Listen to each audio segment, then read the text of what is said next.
पुढच्या 3 तासांमध्ये मुंबईत पावसाचा जोर वाढण्याची शक्यता आहे। मुंबई शहर आणि उपनगर, रायगड, रत्नागिरीमध्ये पाऊस कोसळतोय। नागरिकांनी सतर्क राहण्याच्या सूचना देण्यात आल्या।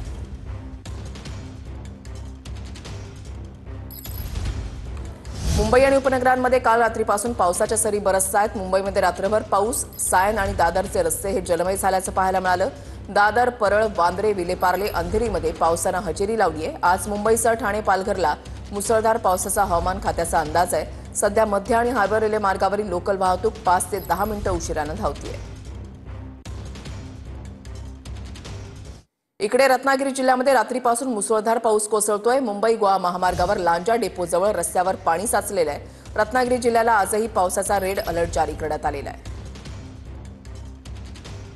रत्नागिरी जिल्ह्यात रात्रीपासून मुसळधार पाऊस पडतोय। कोकण पट्ट्याला गेल्या 2 ते 3 दिवसांपासून मुसळधार पावसानं अक्षरशः झोडपून काढलेलं आहे।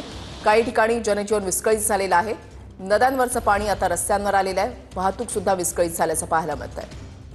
इकडे सिंधुदुर्गमधल्या किनारपट्टी भागात जोरदार वारे वाहत असून पावसाचा जोर हा वाढलेला आहे।